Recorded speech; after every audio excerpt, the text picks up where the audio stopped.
Hi everyone, welcome back to Mentally Strong Mum. So I'm Alina, your go-to therapist, mindset coach, as well as fellow everyday Aussie mum. Just trying not to lose me biscuits at me kids, right? I don't know why I did that accent. It's raining here. We've all been inside for a couple of days. The rain's not looking to stop anytime soon.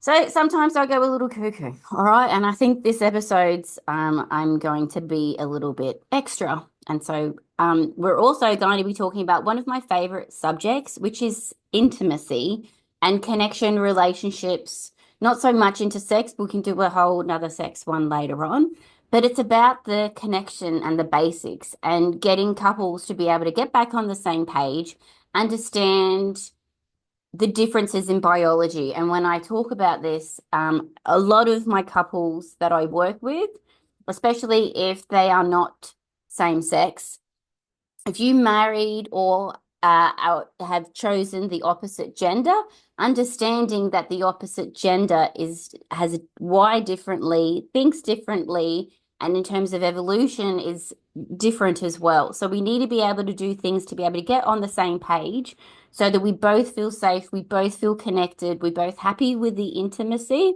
and we can both support each other to have a healthy, happy relationship that's also exciting and sensual and it's playful. There's also this little flirtatious energy that I'm able to be able to give to my partner because I feel safe, as opposed to feeling disempowered or I've got this flirtatious energy, but I can't give it to him, which is that feminine as well. And feminine aligns with the biology of estrogen and progesterone, right? So, this episode essentially is also a continuation of last week's chat on dating in a divided world and how difficult it can be, how men are bombarded by social media, sometimes by right-wing extremist views or misogynistic views, and it's been proven.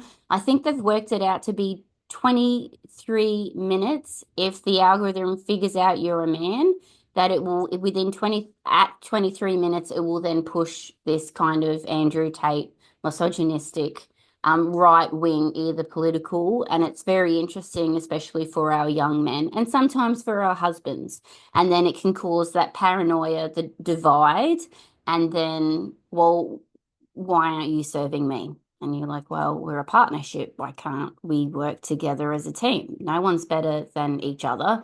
It doesn't matter about gender, but if I've chosen you as a partner or I want a healthy relationship, it needs to be healthy. And healthy means that both people get to have a say. It's not dominated by one person or someone owes one person, right? So, if you didn't hear that episode, go have a listen to it. But otherwise, we're gonna have a look into what intimacy really is, into the differences between men and women, and what it actually makes and takes us for us to feel safe, connected, and seen. And even with sex, it doesn't automatically mean that the other person has to orgasm. That's not the goal of sex and intimacy. It's connection and playful and pleasure and joy and feeling safe and exploring, right? And sometimes, especially as women, if we've received negative messages growing up that we don't know our bodies, we don't know what we like, we don't know how to ask for it. Sometimes we have a partner who's also in the same boat who doesn't know a woman's body or how to be receptive to curiosity, and everything just feels like deja vu. So it's coming into ourselves and challenging what sometimes we think about sex and what we actually want about intimacy. So, if you're even a mum supporting a teenager navigating intimacy, or even a single mum trying to date, or even trying to spice everything up within your own relationship now, so this episode is definitely for you. It's just going to be a little quickie, right? But it's got all the information to the starting point for these conversations. So, intimacy and why it's not just the physical act of sex. So, when we use the word intimacy, it's about feeling emotionally safe to be seen and to be understood. That the intimate connection of the flirtatious energy or a cuddle or even intimacy emotionally to talk about what we think or our fears or our dreams or desires, right? It's about vulnerability, trusting the other person and softening so that the other person is your safe person. And sometimes if you're into kink, we know it's not about safe, right? But that's also safe to be able to do that or to play like that or to have that kind of bondage or whatever it is. It's about safety and intimacy and vulnerability with the other person to do that. So, excuse me. So for women, generally emotional intimacy comes before physical intimacy. And for men, physical intimacy is often the gateway to emotional connection, right? So I always love Billy Connolly, and that's what he's used to have all of these stand-up comedic about how the differences is. And it's completely true a lot of the time. With my own clients, I use the analogy of a woman's castle. So a woman's body is essentially a castle, and you can't gain access to the castle unless I know you're not going to ruin the castle or hurt me in any way or break anything or take advantage of the castle or steal anything, right? So for you to be able to gain entry into the castle, the woman needs to be able to know that everything's okay, I'm safe, I'm valued, and it's mutually beneficial. So both parties benefit, right? And then it's essentially putting down the bridge across the moat to let someone in. Because if a woman has sex and intimacy without her actually wanting to, it affects women on a cellular level. And that's trauma when someone just comes into the castle because they feel they own it or they bought the land for it or my possessions are in there, or you owe me, so I'm coming in whether you like it or not.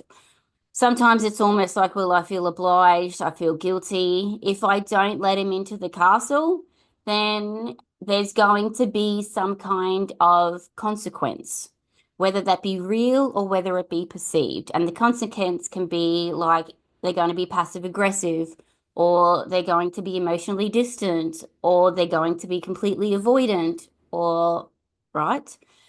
So it's just easier to let them in the castle because at least if I do that, then it'll be a better home environment. That builds up over time. And then no wonder eventually in the end, you're doing everything in your power to close everything to do with the castle. I don't want anything to do with it. Do you know what I mean? We think in pictures. So if I can say it in a way that's visually you can understand, then that's the point, right? But for men need physical intimacy to be able to have that emotional connection, to be open to it. And so it's almost the complete opposite, where the woman needs to feel safe with the person that wants to come into the castle, but the man needs to be able to come into the castle to know what's happening, to feel connected, to feel safe, to feel loved, to feel validated, to feel that he is desirable, to feel that I'm still a priority, like you actually still love me. Do you know? So even though sometimes men don't have the words, the tools, or the ability to articulate it, it comes up all the time in therapy, right? So men being able to actually be in the woman's body is a very special, emotional, come to church kind of situation where they should be feeling gratitude and appreciation for, as opposed to feeling, well, it's your duty. Technically, we're married, so this is what has to happen. That's incorrect. That causes trauma. Okay. So, causes trauma, causes resentment, causes isolation. It's a whole lot of shame. There is then a power imbalance. There is then obligation. There is then consequences. And that's not healthy. Okay. So, being able to challenge all of this, to be able to, if someone feels safe and secure in their relationship, to be able to connect. And then if I feel safe, I can explore.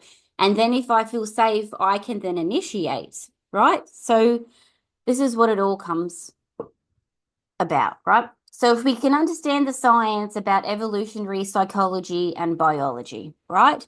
So back in the hunter-gatherer days, women needed emotional security to ensure the survival for themselves and their babies. And if you think about the purpose of life for cave people back in the day, it was about procreation, to have the children, right?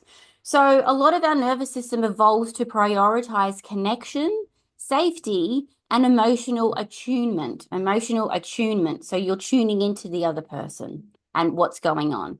So there's all those experiments where we mirror each other. And that's an unconscious evolutionary thing. So if you stand there and you do these ones, the other person's eventually going to do this. And then if you kind of look up, then the other person will do it too. And that's how we're mammals, we need that connection, right? So men, biology, evolution, are wired for protection and reproduction, developed an urgency for physical connection as a sign of bonding. So a physical connection as a sign of bonding. So even though we're in a modern day and age, we're still wired because of our evolutionary psychology, and we're also dominated by hormones. So men, testosterone, fuel sexual desire.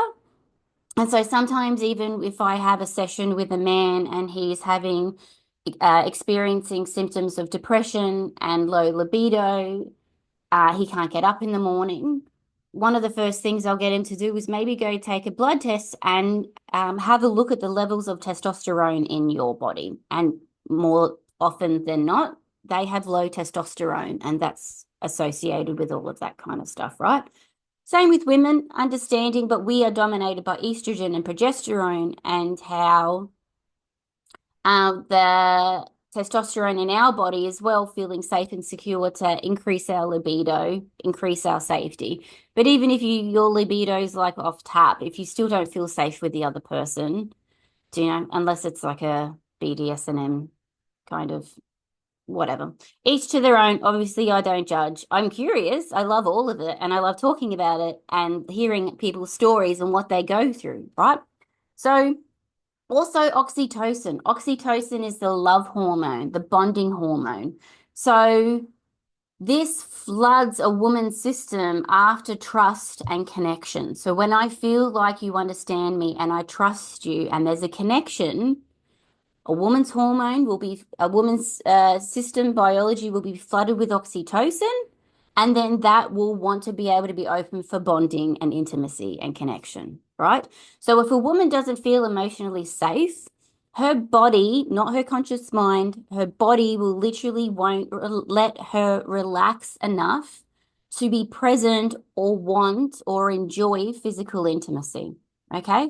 So, have you ever heard of chore play? Essentially, chore play is things that you can do for the other person that shows that you understand, that you're helping out, that you're part of the team. And that then is the ultimate foreplay, because I feel connected, I feel seen, I feel like we're a partnership in this family, and how special that is. And then that oxytocin comes, and then I'm able to intimacy, right? So if a man feels emotionally disconnected, right, he might actually then, because of his biology, seek sex as a way to find closeness. Okay.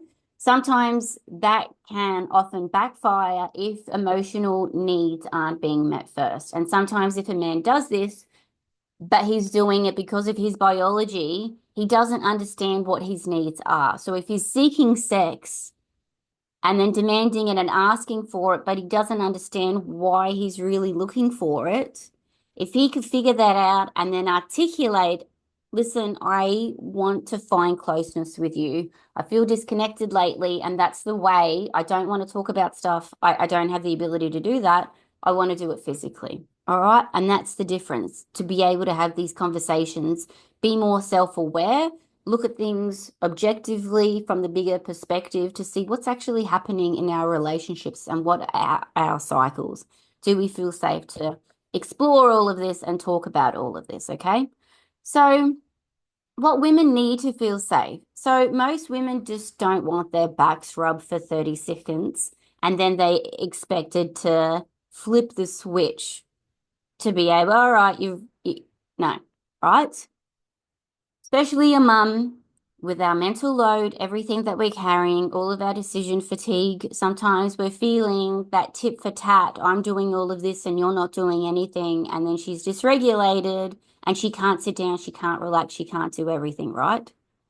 Women need to be seen, respected, and then emotionally held. All right.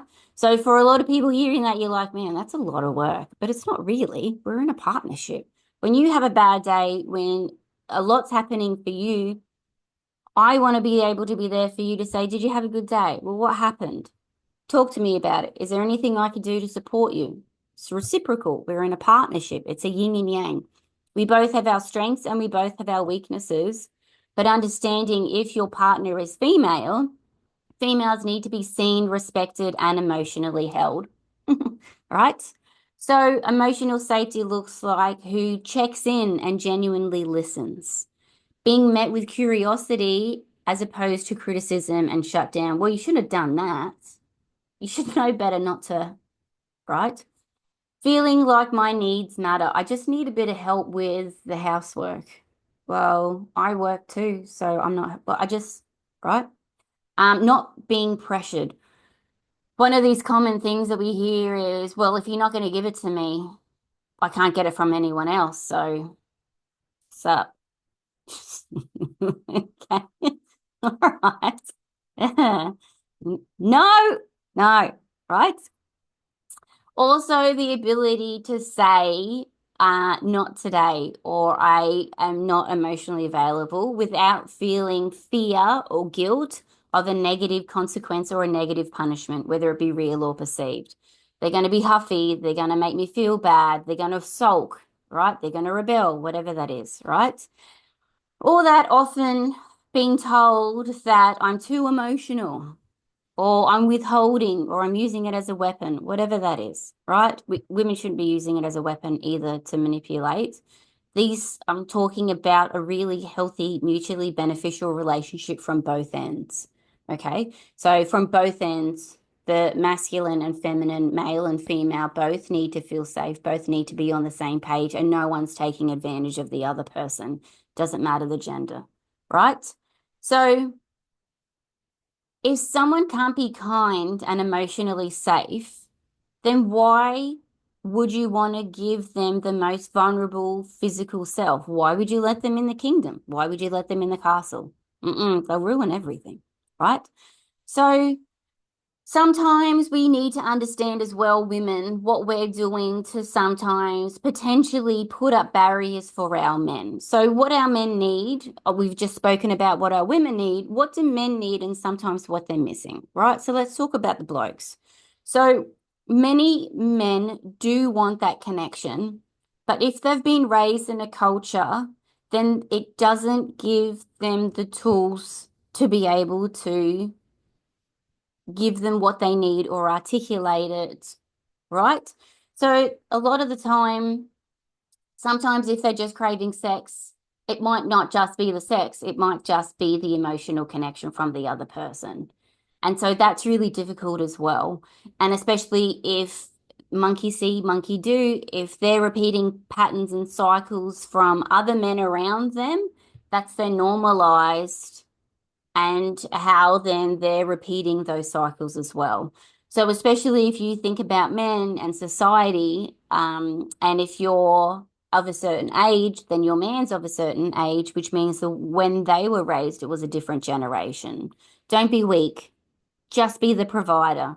Real men don't talk about feelings. Harden up. You know, all that other kind of stuff. So those messages have taught men to suppress everything, to shove everything down. We don't talk about it. Oh, is that an emotion? I don't know. And there was this really funny comedy that was out. Obviously, I love comedy. It was a stand up, and they're like, back in the day, dads only ever had two emotions. It was either happy or it was angry. That was it. It was literally black and white, two emotions, and that's all they had. Because growing up, that's all they were allowed to have. And if you weren't happy, any other emotion was bubbling up under the surface to the point where it then became anger, right? That's just dads. Stay away. You know what I mean? So understanding we all need to evolve together. We want this growth mindset. And if we want to be in a really long-term, healthy relationship that invites intimacy and sex and exploration and fun or kink or BDSM or freak. Freak's the new thing out there, right?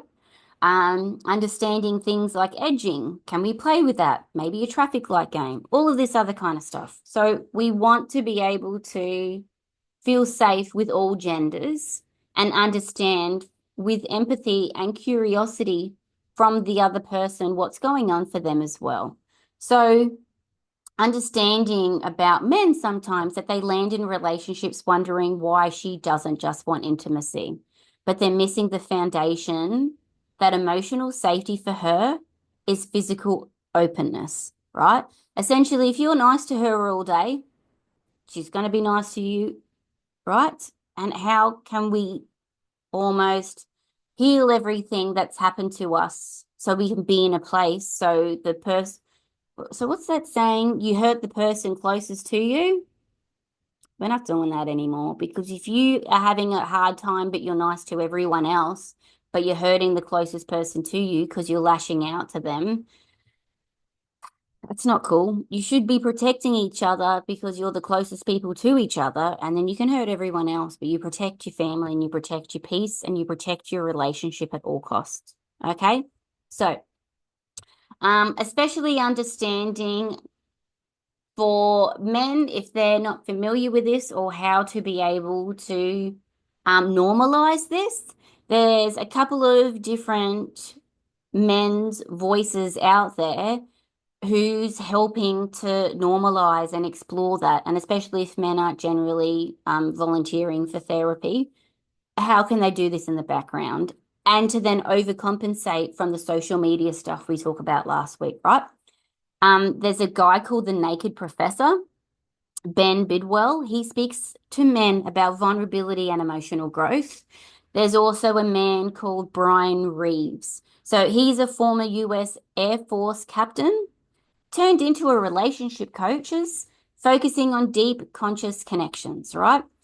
There's also this guy, I think he's from New Zealand. I was going to say Kiwi, and then I realized, well, I'm not allowed to say that. So I apologize for that. The Primal Father.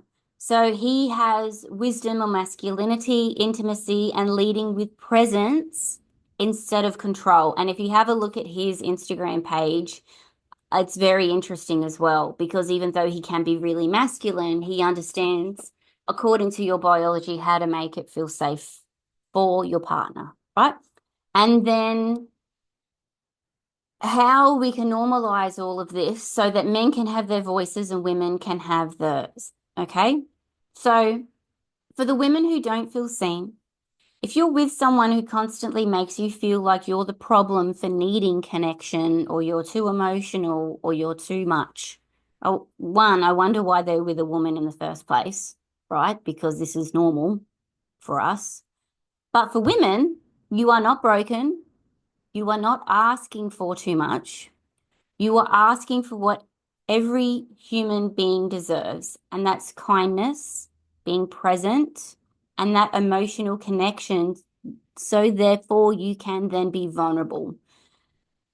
Trying to find a life partner, the person that you want to spend the rest of your life with, or whatever it is, even if it's not a life partner, even if it's a right now partner, we still all deserve safety and connection. Okay.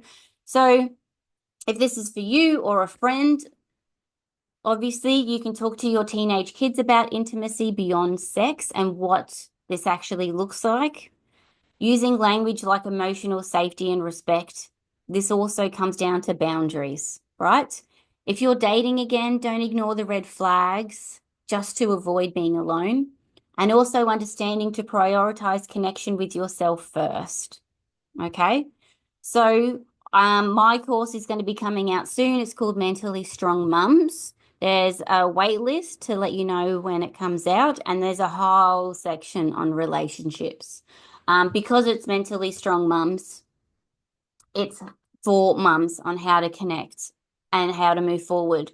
But enjoying sex and wanting it. And if you're not, there's a reason for that. So we've got to be able to figure that out as well. Okay. So, mum, you deserve real intimacy, emotional, physically, spiritually, right?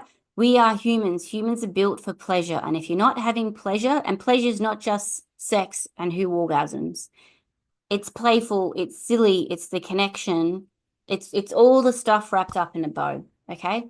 And for it's not your job to make the other person orgasm, and it's not their job to make you orgasm either, right? So it's also challenging if I feel like it's too much pressure or I'm letting her down or whatever that is. It's about fun. Your children deserve to grow up seeing what healthy love looks like when it's safe, mutual, and then grounded. And we can also talk about this stuff. And then we can have a kiss without leading to sex because it's just a kiss, it's just intimacy, right? So we can't control other people's readiness, but we can control our own worth, educate ourselves, and stay anchored in our own truth. And there's also this saying that I've got in my office, and I will not give up on myself. And I give myself permission to grow, even if the people around me are not ready yet. Okay. So thank you so much for all of this. I hope you enjoyed it. I hope it wasn't too confronting. And if it was, wait till my other episode. It'll be pretty graphic, right?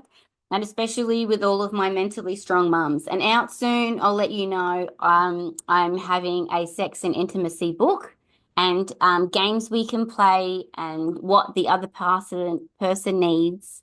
So that'll be also really fun as well. All right. Well, thank you so much for all of your help and for listening to me. I hope you have a fabulous day and I will speak to you soon. Bye.